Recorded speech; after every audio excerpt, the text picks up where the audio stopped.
مؤلف چې دی بیا فصل یې دی الاذکار المسنونه بعد الصلاة، د مانځه نه بعد مسنون اذکار. او د مسنون معنی دا چې کوم چې په سنتو کې راغلي دي، یعنی دا هغه اذکار نه دي چې د ځان نه جوړ کړی شوي، نه دا د بزرګانو نه بې دلیله رانقل شوي، او نه دا د تجربو خبرې دي. دا هغه اذکار دي چې دا د پیغمبر صلی الله علیه وسلم نه رانقل دي. د مانځه نه بعد اذکار، د مانځه نه بعد دا خبره یاده کوي چې هر غټ عبادت کله ختم شي نو د هغې په اخره کې شریعت دا طریقه ښوولې دی چې الله به یادوي. لکه د حج په مسایلو کې قرآن کې الله ذکر کړي دي، نو وایي چې کله تاسو فاذا قضیتم مناسککم فاذکروا الله، کله چې تاسو د حج اعمال ختم کړئ نو بیا الله یاد کړئ. او د مانځه نه بعد الله یادول، پیغمبر صلی الله علیه وسلم چې کله دا خپل ژوند تیر کو او آخري ورځې وي او دعوت عام شو، نو الله ورته وایي چې کله مکه فتح شي او د الله له طرف نه مرسته راشي او خلک جوق در چوق په اسلام کې ننوځي، نو فسبح بحمد ربک واستغفره، نو د الله پاکي وایه، د الله حمد وایه، د الله نه بخښنه غواړه. یو غټ عبادت سره ته ورسېد نو د هغې په اخره کې الله یادول. الله ولې یادولی کېږي؟ د دې دپاره چې الله دا عبادت قبول کړي. بله دا چې که د عبادت کې څه کمی زیاتی شوی نو چې هغه الله معاف کړي. او دې ته د هغه سړي توجه ډېرې څوک چې په خپل عبادت باندې یریږي چې زما د عبادت به الله قبول کړي او که نه. اوس چې د کور نه راغلی په دې نیت چې زما صرف کار څه دی؟ مونځ کول دي، الله به قبلوي نه، هغه دغه اذکارو ته به توجه هم نه ورکوي، ځکه چې هغوی زما عبادت پوره دی او الله قبول کړی دی. نو دا اذکار هغه اذکار دي چې دې سره د مانځه کې څه کمی راغلی هغه به هم الله پوره کوي، بخښنه درته کوي، او د عبادت د قبلېدو امید ډېر شي، ځکه چې تا هغه عبادت نه بعد بیا د الله را یاد کړو او الله ته دې عاجزي وکړه. د الله یادول د الله ته عاجزي کول دي. او په دې اذکارو سره رب العالمین د بندې حفاظت کوي.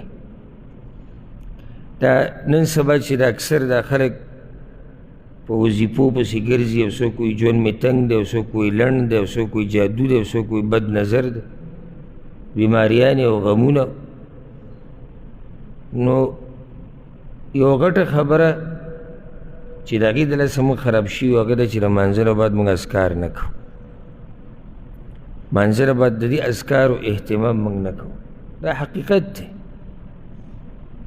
او که کوي یو دوه درې دي چې په هغې زموږ ژبه هسې عادت شوي، د هغې ته زموږ توجه نه. ګوره ذکر ویل په دوه قسمه، یو په ژبه باندې عادت شوی، یعنی نه دی په معنی پوهېږي، نه ورته پته شته چې زه څه وایم، خو دې ټایم کې دا ویل پکار دي. یو هغه ذکر چې انسان ورته توجه وي چې زه څه وایم، دې دواړو کې فرق دی. نو موږ هغه یو څه ووایو، لکه مثال کې استغفر الله استغفر الله ومن انت السلام ومنک السلام تبارک ته بس مخ له لاسونه راوځو رځه وځه که وایو به کوم دغه یو ذکر دوه دي، هغې ته هم توجه نه، ځکه چې دا یو عادت یې ګرځېدلی چې دی کله دی ووایي السلام علیکم ورحمة الله یو په ژبه یې دا راشي، نه یې د معنې نه ځان خبروي، نه ورته توجه ساتي.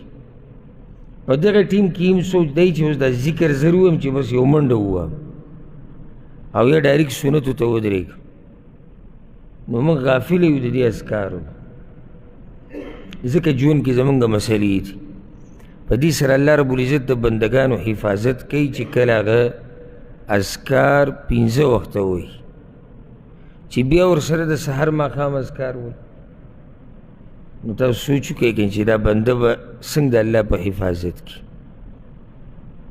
بله مسله دې سره اهم هغه دا ده چې دا اذکار لازم نه دي چې ته په جومات کې ووایې. اوس سړي مونځ ختم که ووتو بهر ته، بهر هم ویلی شي، په لاره هم ویلی شي، کور کې هم ویلی شي، خو جومات کې ویل په دې غوره دي چې سړي توجه په هغه ټیم برابري. او دا جومات داسې ځای دی چې دلته یو ایماني او روحاني یو فضا جوړه شوي چې بای کې سړي له دا ذکر او اذکار او د تلاوتونه او د منځونو دعاګانې سړي له مزه ورکوي. نو غوره په دې دی. نور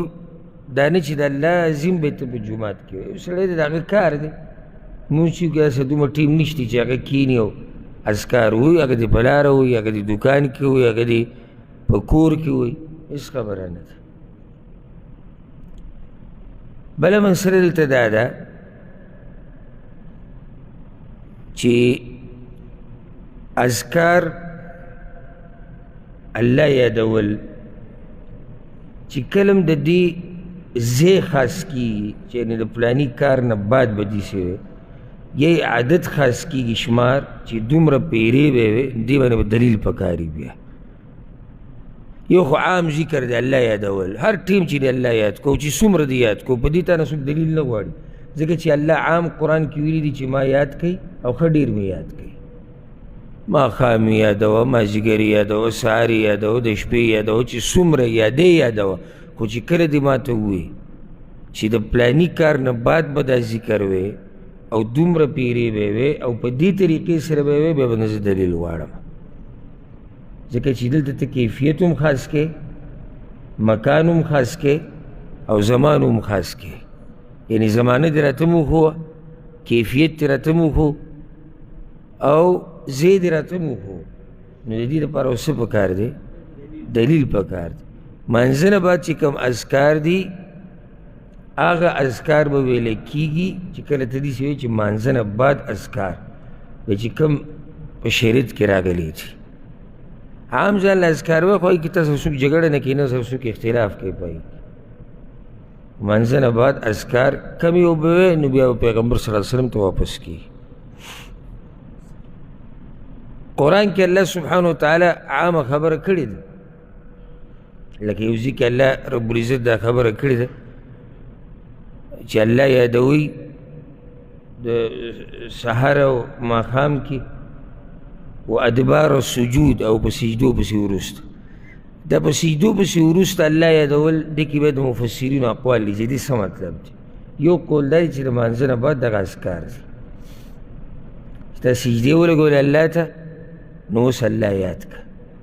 دغه هم الله یادولو، نو اوس اذکار دا د الله یادول به بل قسم دی. ګور د الله د یادولو اقسام دي، طریقې دي. یو طریقه خو نه د الله د یادول، دا مونږ چې مونځ کوو که دا موږ الله یادوو، دا هم ذکر دی. او په ژبه ته ذکر جاري ساتي، سبحان الله و الحمدلله، دا هم ذکر دی، دا هم الله یادول دی. اصل کې د بنده دا دینداري او عبادت دا ټول د الله ذکر دی، الله یادول دی. څه چې موږ کوو الله یادول. لکه دلته اوس موږ د راجمع کېدل او د درس ته کېناسته او زما د بیانول، دا موږ الله یادوو، ځکه چې هغه الله دپاره ناست شو او د هغه دین زده کوو او د هغه خبره کوو، د هغه د پیغمبر خبره کوو، هم الله یادو که. نو دا هم د الله یادول دي. اولنی ذکر یې راوړی دی د حدیث په صحیح بخاري کې دی، په صحیح مسلم کې هم دی، امام ابو داود امام نسائی هم راوړی. عبدالله ابن عباس وی كنت أعرف انقضاء صلاة النبي صلى الله عليه وسلم بالتكبير. ما به د نبی صلی الله علیه وسلم د مانځه پوره کېدل په الله اکبر ویلو سره پیژندو. دلته ډېرې مسلې دي، یو نه ده. اولنۍ مسله، عبدالله ابن عباس ولې دا خبره کوي چې ما به په تکبیر سره ما ته پته ولګېدې چې مونځ ختم شو، ځکه چې هغه به شاته ولاړو ماشوم او مخکې صفونو کې به مشران. نو هغې ته به که د سلام دا آواز واضح رانغی د پیغمبر صلی الله علیه وسلم، پکې د آخري صفونو کې دی، نو چې کله به جومات الله اکبر ووایي، نو دته به پته ولګېده چې مونځ ختم شوی دی. مسله دلته هغه دا ده چې د مانځه نه بعد به الله اکبر وی که استغفر الله به دا برته انشاءالله پر دویم حدیث کې واضح کوو ځکه دویم حدیث وی به خبره پوره خو ګوره دلته دا نه دي ویلي چې د پیغمبر صلی الله علیه وسلم د مانځه نه فارغه کېدل به ما په دې پېژندو چې په کوپړۍ به یې لاس کېښو په تندي او یا حیو یا حیو به وي یا بل قیوم یا قیوم دا به دی ونه وي دا ذکر د زموږ په دې معاشره کې عام شوی دی او بعض حضرات بې علمه حضرات یې خلکو ته ښیي چې په تندي به لاس کېدی او بیا په یې کې بعض یا حی وي او بعض کسې بل څه وي یا قوي ربي زدني علما لکه اختلاف پکې دی وی د هغوی پکې هم اختلاف دی چې کوم ذکر دی دا بې دلیله دی دا بې دلیله دی وی الله یادو نو د پیغمبر څه یاد کړي دي دوه طریقې دي مقصد الله یادې تم د خپلو بزرګانو په طریقه بل طرف ته الله یادول دي د پیغمبر په طریقه فرق دی دی کې او چې څوک په دې نه پوهېږي نو دی بیا څه ووایم لکه اوس څه هم کېدای شي خفه شي یعنې د پیغمبر طریقه پرېږده ما ته جي دا پلاني ویلي دي نه د پیغمبر نه م اذکار را نقل دي که د ځان نه اذکارو ته پکې ضرورت نشته الحمدلله وی دې سره جي ذهن تیزېږي زم دې سره ذهن کمزوری کېږي زه کله چې ذهن تیز شي نو هغه د الله او د الله د پیغمبر خبره اوري او ذهن چې کله ګډوډ شي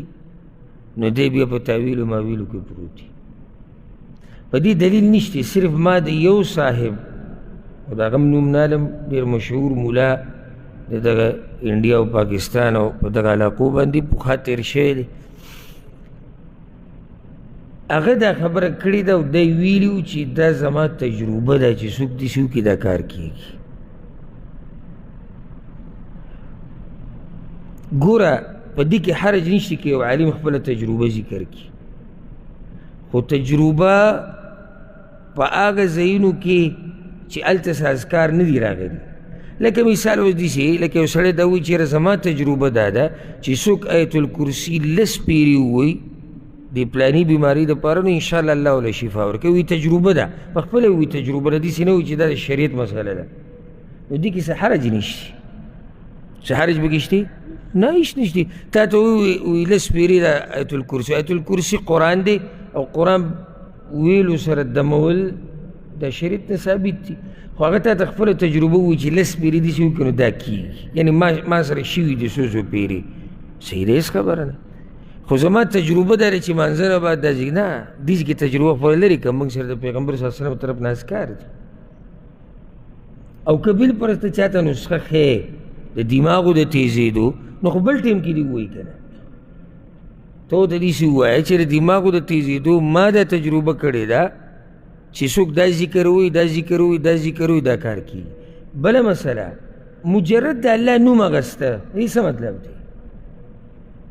یعنی یا قوي یا قوي یا قوي نو ته قوي ته څه وې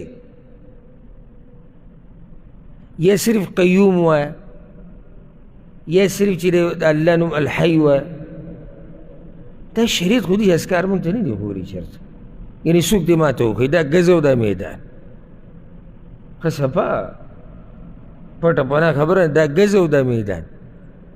دوه خبرې دې څوک ما ته وښایي تاسو معلومات وکړئ که تاسو ته هم څوک معلومي نو ماله به دلیل راوړئ دوه یو د مانځه نه بعد په تندي لاس ایښوده یا قوي یا قوي ویل د دې دلیل به راوړئ د پیغمبر صلی الله علیه وسلم نه یا ځه ګنجایش به وکړو د صحابه کرامو نه راوړو یا صحابه کرامو پورې ده ګرانه ده د دې څلورو امامانو کې د یو نه راوړه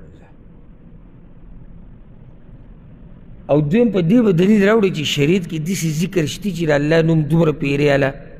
صرف نوم یې اله لکه هسې ناسې قوي قوي قوي یا قیوم یا قیوم الحی الحی الحی دې باندې به ماله داسې دلیل راوړي چې دا ذکر شته شریعت کې چې الله یادې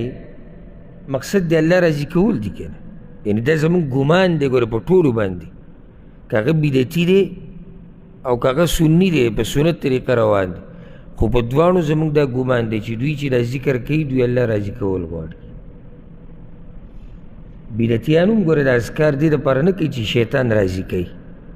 څه کوي الله راضي کوي ښه دا صوفیان چې هو هو کوي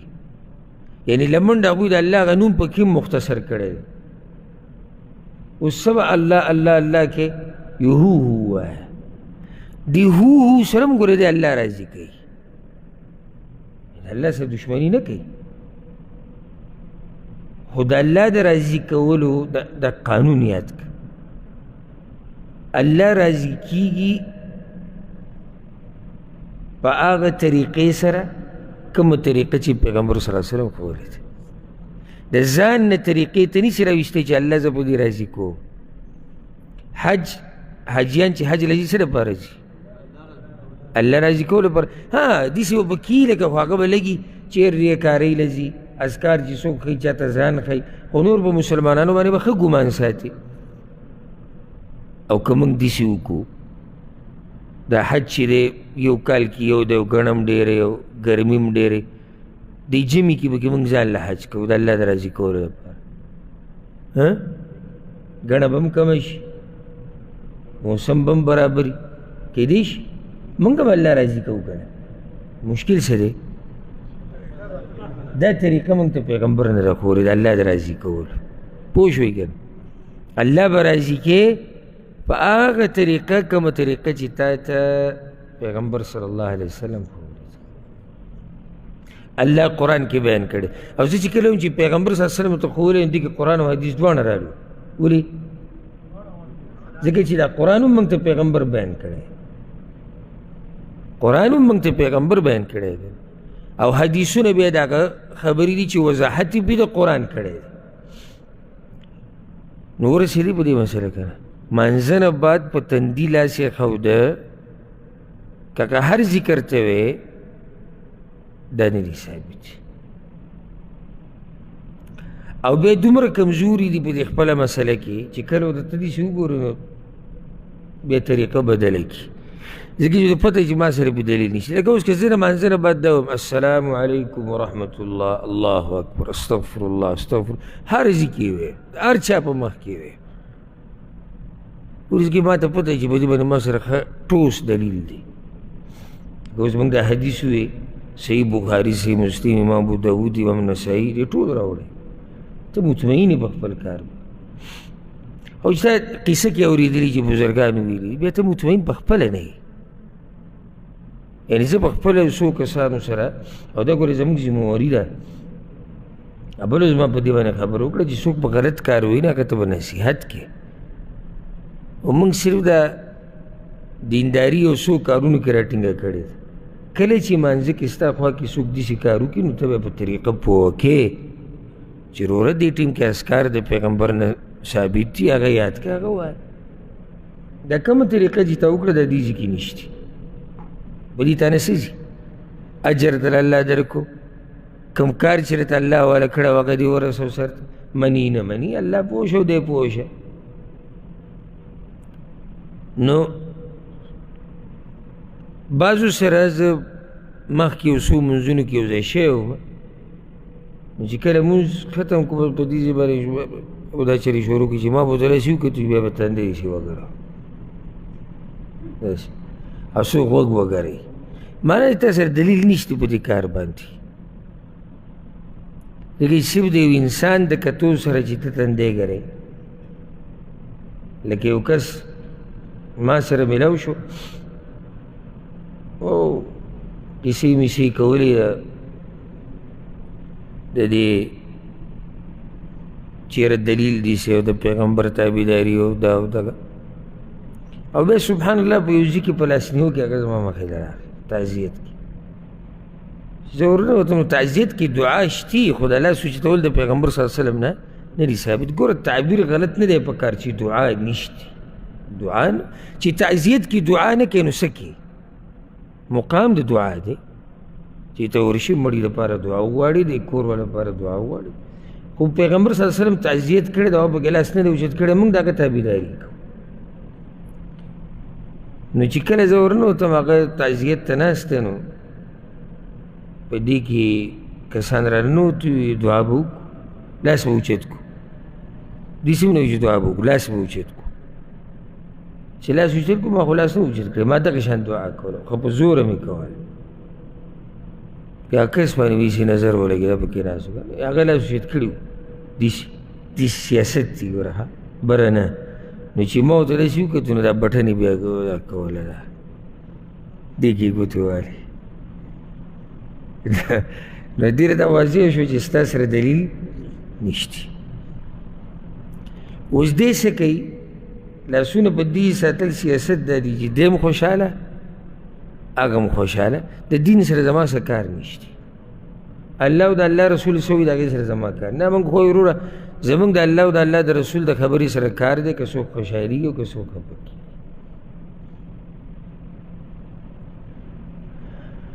نو دلته تکبیر راغی اوس غټه مسله دا ده چې دی بل حدیث کې دا دی دا په صحیح مسلم کې د امام نسائی هم راوړی دی ثوبان رضی الله عنه وی کان رسول الله صلی الله علیه وسلم اذا انصرف من صلاته استغفر ثلاثا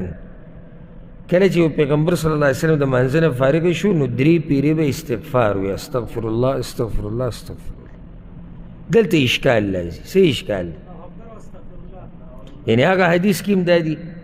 چې مونځ به ختم شو ما به تکبیر باندې خبره وپېژنده دلته څه وایي استغفر الله به وي نو د علماو منځ کې اختلاف راغلی دی یو قول د علماو دا دی او دا د سعودي عرب د علماو هم دا قول دی د ټولو او دلته چې د منځه دپاره جومات کې کم اذکار لګېدلی کوم شروع د استغفر الله نه کېږي هغه قول دا دی چې شروع به د استغفر الله نه کې ها نو که ته ورته دا بل حدیث بیان کړي چې دا خو په صحیح بخاري صحیح مسلم کې دی او دا د غټو علماو محققینو قول دی هغوی اوجي دا شتي خو د تکبیر نه مراد د الله لویي بیانول دي اوس دا دواړه حدیثونه دي نو موږ دا حدیث کې خو یو غزارلی نه شو نو موږ به داسې کار وکړو چې د تکبیر معنی به وکړو چې د پیغمبر صلی الله علیه وسلم د مانځه ختمېده به ما پېژندل په دې چې د الله لویي به بیان شوه تکبیر د الله لویي ته وایي که نه ښه نو د الله لویي به یې څنګه کوله استغفر الله به یې ووایي خیال دی که نه نو دا وایي د الله لویي هم ده او ذکر هم وشو استغفر الله ځکه چې ته چې کله د الله نه بخښنه غواړې خو د الله لویي بیانوې که نه الله لوی ګڼي نو ځکه خو دې بخښنه غواړي دا د دوی قول دی او څوک یې ملامته کولی نه شي ځکه چې توجیه ورکه برابر کوي او دلایل ټول مني خو د حدیثونو جمع کولو دپاره هغوی دا خبره کوي او د نورو علماو یعنې د امت ډېرو علماو دا قول بل طرف ته د امت د نورو علماو که د محققینو دا قول دی چې الله اکبر به وی تکبیر تکبیر الله اکبر ته وایي بیا به ووایي استغفر الله استغفر الله استغفر او چې دې قول ته سوچ وکړي نو دې کې خبره ډېره داسې یعنې پټه نه ده ښکاره د قشان ده یعنې تکبیر د الله لویۍ ته وایي تکبیر یو سړی یاره ما تکبیر ووایي او یاره په منځه چې ودرېږي او کله تکبیر ووایي که نه نو تکبیر څه مطلب وي الله اکبر او حدیثونو کې هم بعضو کې راځي چې پیغمبر صلی الله علیه وسلم چې به کله مونځ شروع کوو نو د تکبیر نه به یې شروع کوو نو که اوس مونږ هلته ووایو چې د الله د لویۍ نه به یې شروع کوو نو بیا خو شروع استغفر الله د الله لویي ووایي که نه لویي د الله بیان کړه که نه یو سړی وایي سبحان الله الله خو یاد کړو که نه نو بیا به خبره ګډوډه شي نو تکبیر نه هلته مراد څه شی دی الله اکبر نو دلته هم تکبیر نه مراد الله اکبر اخسته به ډېر غوره او زما خپل ځاني والعلم عند الله په دې زړه مطمئن دی الحمدلله چې الله اکبر به ووایي بیا به استغفر الله نو دې ځای کې حدیثونه به راجمع شو که ښه اوس دلته بله مسله ده یو سړی به چې د بل حدیث کې خو ثوبان وایي چې پیغمبر صلی الله علیه وسلم به کله د مانځه نه سلام وګرځو نو دا ذکر به یې وي نو د دې نه خو دا واضح کېږي چې په دې سلام پسې به یې جوخ وي او ته به الله اکبر ووایه او بیا سلام استغفر الله ووایه. او هغه نور علما وایي چې تکبیر هم وشو استغفر الله هم وشو نو ته استغفر الله نه شروع وکړه. دا سوال کیدی شي که نه شي کیدی؟ زه در دې جواب در کوم ډېر ښایسته هغه ده. زه اوس تاسو ته دا ووایم چې پیغمبر صلی الله علیه وسلم به د مانځه نه بعد 33 شپېرې سبحان الله وي، 33 شپېرې الحمدلله وي، 34 شپېرې الله اکبر وي. کله به وي؟ سلام ګرځول نه بعد. خیال هم دی که نه؟ کله به وي؟ نو بیا خو ته به دې کې ما سره جګړه کوي چې سلام ګرځول نه بعد خو ته وایي چې 33 شپېرې سبحان الله ویل دي، او بل طرف ته حدیث کې دي چې استغفر الله وایي، او بل کې دي الله اکبر. پوه شوې که نه؟ مطلب دا نه دی چې د مانځه نه بعد یعنې متصل، مانځه نه بعد یعنې دا د مانځه نه بعد اذکارو کې راځي. اوس ذهن هم کولاو شو، ستاسو ذهن ته خو دغه اشکال راغلی نه، خو ما راته در پیدا کړو چې داسې سوچ زړه ته راتلی شي چې یاره صحابي خو وایي چې د مانځه نه چې سلام به یې وګرځو دا به یې وي استغفر الله. نو څنګه موږ الله اکبر ووایو بیا استغفر الله وایو؟ نو جواب د هغې دا وشو چې سلام ګرځولو نه بعد معنی دا نه دی چې متصل به هر ذکر وي. ځکه چې اوس را به شي روایتونه وایي پیغمبر صلی الله علیه وسلم به سلام ګرځولو نه بعد دا وایي اللهم لا مانع لما اعطیت ولا معطی لما منعت. نو دا به ته به دغسې کوې سلام ګرځول پسې متصل به نه دا خپل ځای دی را به شي ورسېدی به که نو طریقه څه شوه؟ الله اکبر به ووایې بیا به استغفر الله استغفر الله استغفر الله. بله مسله ډېره اهمه ډېره اهمه او زموږ نه پاتې شوې ده د مذهب پرستۍ د لاسه او د مولا پرستۍ د لاسه، او هغه دا سنت طریقه دا ده چې مانځه نه بعد دا ذکر به لږ په اوچت اواز وایي. دلیل پسې دی دا تکبیر چې هغه شاته اوري دا په پټه دی که په زوره دی؟ په زوره دی. دې باره کې نور هم دلایل شته خو دلته هسې دا مسله راله مخې ته. نو سنت طریقه دا ده چې دا ذکر به په زوره وي. ښه په زوره دا مطلب نه چې چغې وه داسې معمولي اواز پې اوچت که او بیا ټول جومات اواز دغه پکې جوړ شي شور. که د عربو جوماتونو کې چې مونځو کې سلام وګرځي ټول اذکار وایي، یا د سلفیانو په جومات کې چې مونځو کې او سلام وګرځي ټول اذکار وایي. او دا سنت طریقه ده، دا سنت طریقه ده د پیغمبر صلی الله علیه وسلم طریقه ده. دلیل په دغه حدیث دی که چې عبدالله بن عباس د جومات په اخري برخه کې الله اکبر اوري. معنی دا چې صحابه کرامو او پیغمبر صلی الله علیه وسلم دا ذکر په زوره ویل. دې باره کې داسې حدیث هم شته چې د مانځه نه بعد به د ذکر په جهر سره ذکر ویل وي. دا عبدالله بن عباس دا خبره کړې ده، د هغه روایت هم دغه دی چې د مانځه نه بعد دا ذکر په جهر سره کول کان علی زمن رسول الله صلی الله علیه وسلم، دا وی د پیغمبر صلی الله علیه وسلم په زمانه کې ورسېدی به که نه. نو څو اذکار شو؟ دوه، الله اکبر استغفر الله استغفر الله استغفر الله. الله اکبر دی ولې ووایي؟ هسې حکمت یا مناسبت یعنې مونځ تا ختم کو الله ته دې پکې سجدې ولګولې، الله ته دې رکوع وکړه، الله ته ټیټ شو. ولې؟